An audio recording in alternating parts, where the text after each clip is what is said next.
Hey guys, how's it going? This is Peter. Just wanted to give you guys a video to kind of tell you a little bit about what's going on right now. I've been wanting to actually document this more within the last week, but been unable to do so. So I'm just going to create this one video just to kind of break it down for you guys. I just wanted to explain the process that has happened up to this point. Starting last Saturday, the 14th, I was starting to see a little bit of kind of a, not a blurred vision, but a bit of a dizziness to the top of my head. And when I got up on the Sunday morning of the 15th, I noticed double vision at a distance, probably about 30 feet away. So I drove to urgent care because I wasn't sure what was going on, because I felt tingliness in my fingertips as well too. So I went there and they checked me out, couldn't help me, and they sent me over to ER in Pasadena. That's where my wife Amber joined me, and I went in to go do a CT scan. The CT scan came back negative, so at that point they were saying there doesn't seem to be any stroke, other symptoms of abnormalities in the scan. So they told me to go see an ophthalmologist.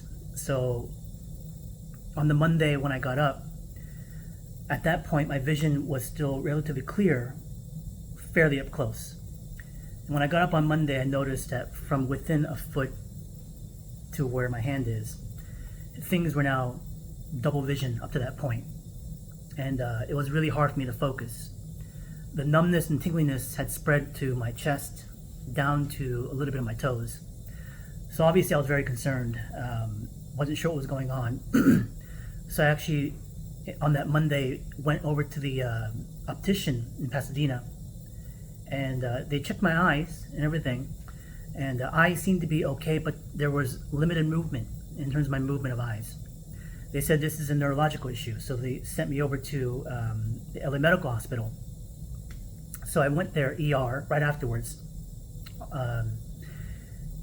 and they did a whole series of scans and MRIs as well too. This is on a Tuesday. So on Monday I couldn't actually get into the optician. Tuesdays when I went in. So when they sent me over to the LA Medical Hospital, they did a battery of tests, and they checked me in on Tuesday night, and I stayed overnight. CT scan again, and also the MRI came out negative. So we weren't quite sure what it was just yet. And at that point, now they're taking blood and all that sort of stuff. And since that Tuesday till now, which is been a week actually, it's Tuesday already, we've been going through a whole range of tests, and we've been able to narrow it down to their best sort of like evidence of things they found towards things in, well, not to reveal too much information, but in stool samples and such, that I do have a syndrome, or Miller-Fisher syndrome. How this came about, going into the history before I checked in, was on the 6th of June, I went out to go have dinner with my family and my soon-to-be wife, Amber. We got married on the 7th, the next day, but we had dinner that night, and I just happened to eat bad meat, beef tartare.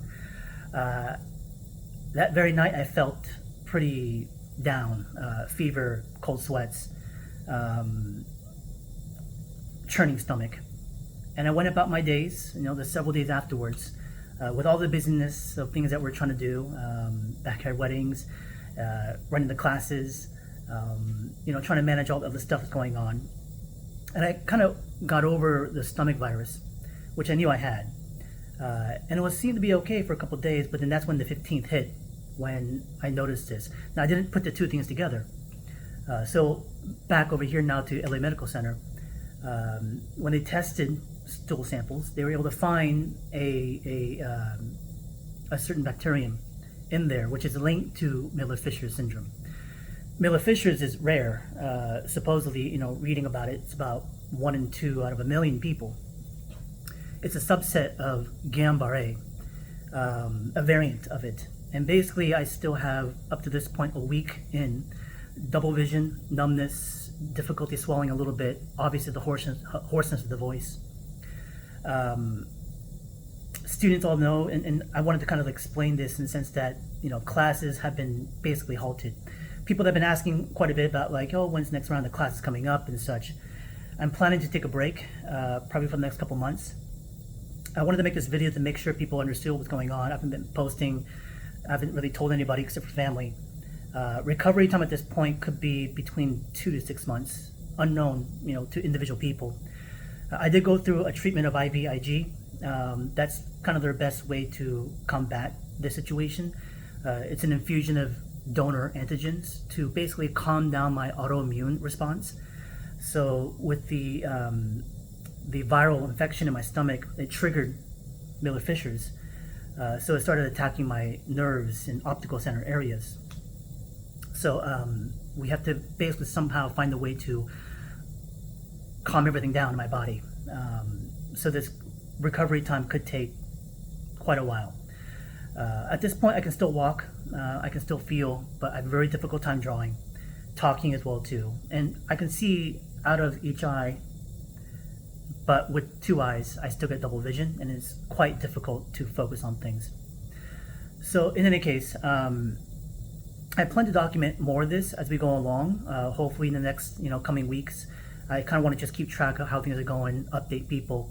I'll be posting this obviously on YouTube here, and sharing it on Instagram as well, and just let more people know what's kind of what's going on. But due to the situation, classes, like I said, are most likely going to be halted for this next session around round 3, which would have started in July. So this would have been the end of my classes this current session. So for current students, you guys will be kind of on a hiatus for the moment. I'll get to you when I feel much better and stronger. Next session of class, I'll take a break. Most likely some events I plan to attend to, I may not be able to attend. But I would appreciate you guys' support. I am planning to start a GoFundMe because with the lack of being able to work, I needed some help.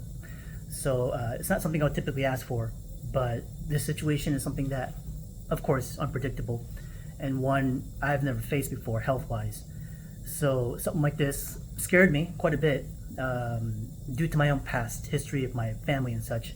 But thankfully, with a lot of the MRI scans, CT scans, things came back negative. No strokes, no cancers, no tumors. Thyroid's healthy, spine's healthy, structure's good. But with this Miller-Fishers, we'll see how long it takes for me to recover. And the recovery time being longer, it still has a relatively good prognosis of coming back to 100%. And that's what I'm hoping for, and I'll be pushing for that. So if anybody out there has any comments, suggestions, please put them up there. I'll try to read them when I can. But like I said, I'll post up more videos when able to. And do spread this, share it, and really, if anything else, I wanted to document this because of how rare Miller-Fishers was, especially coming from an artist's perspective, to kind of talk about like how this experience was for me and will be for me. So if anybody faces something like this to some degree in the future, maybe this can help a little bit.